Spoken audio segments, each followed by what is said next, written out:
The date is Tuesday, October 9th, 1990. At the Southern Pacific Railroad's Brooklyn Roundhouse in Portland, Oregon, two large 484s are being readied for a journey to Kennewick, Washington, to participate in Steam Fest 90, a two-week celebration of steam sponsored by the Washington Central Railroad in cooperation with the Spirit of Washington dinner train. Southern Pacific 484 number 4449, a Class GS4 Northern type locomotive, has been in excursion service since the mid-1970s and is well known among rail fans as one of the finest restored steam engines in America. Constructed by the Lima Locomotive Works in 1941, the 4449 is popularly known as the Daylight, in honor of her many years of service pulling the SP's crack passenger trains of the same name. This famous locomotive is proudly adorned in the Southern Pacific's attractive red, orange, black, and silver Daylight paint scheme. Spokane, Portland, and Seattle number 700, a Class E1 484 Northern type locomotive, has been on display in nearby Oaks Park since 1956.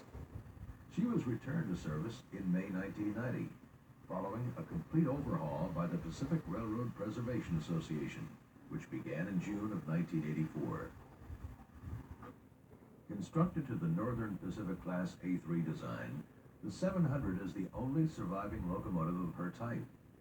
The trip to Steamfest 90 will mark her debut in revenue excursion service.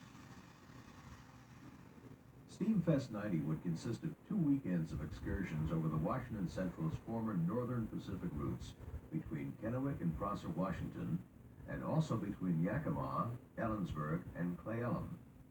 SP 4449 was assigned to pull the excursion trains during the first weekend of Steamfest 90, with the 700 repeating the schedule on the second. In addition, former Great Western 280 number 51 was slated to run trips between Prosser and Granger, and also between Ellensburg and Cle Elum. Here is a brief overview of the excursions and ferry moves comprising Steamfest 90.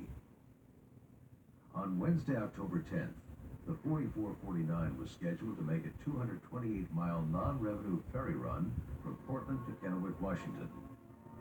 Operating over the Burlington Northern's former SP&S main line along the highly scenic Columbia River, the train would first travel 106 miles to Wishram, where the locomotive would be serviced, and then continue on for the 122-mile journey to Kennewick. No activities were planned for Thursday, October 11th.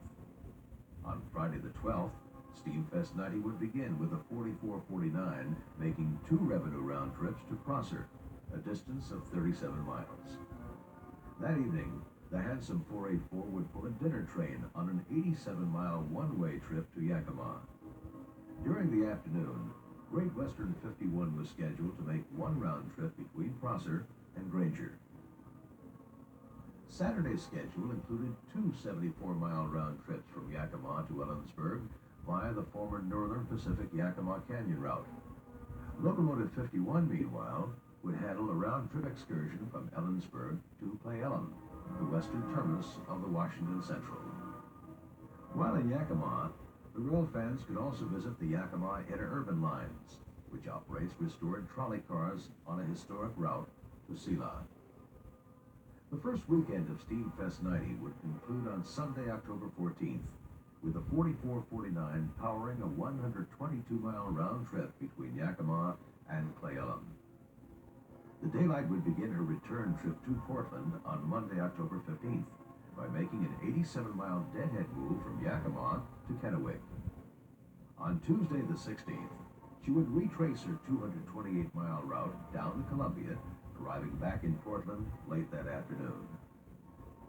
SP&S 700 would make the non-revenue ferry move from Portland to Kennewick on Wednesday, October 17th, taking the same route as the 4449. She would then duplicate the Daylight's weekend excursion schedule. The ferry run from Yakima to Portland would also be very similar to the 4449's return trip.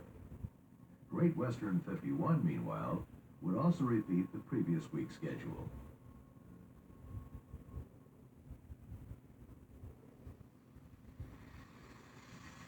It was still dark as the 4449 slowly steamed off the Brooklyn Roundhouse turntable, past passed under the sand tower and moved into the yard to pick up her train.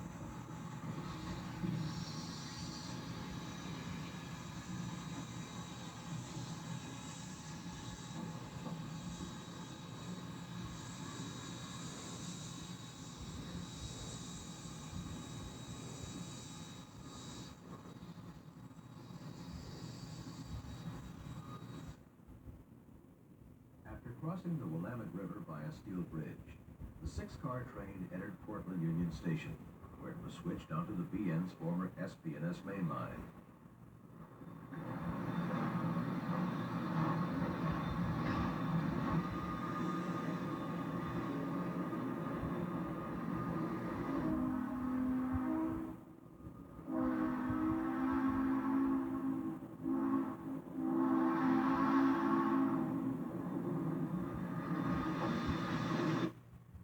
Included in the consist were the crew car, Yes Dear, an original daylight 2-unit articulated coach, and the only surviving daylight observation car.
Departing Portland Station, the train crossed into Washington at Vancouver, and then turned east to follow the BN main line along the Columbia River.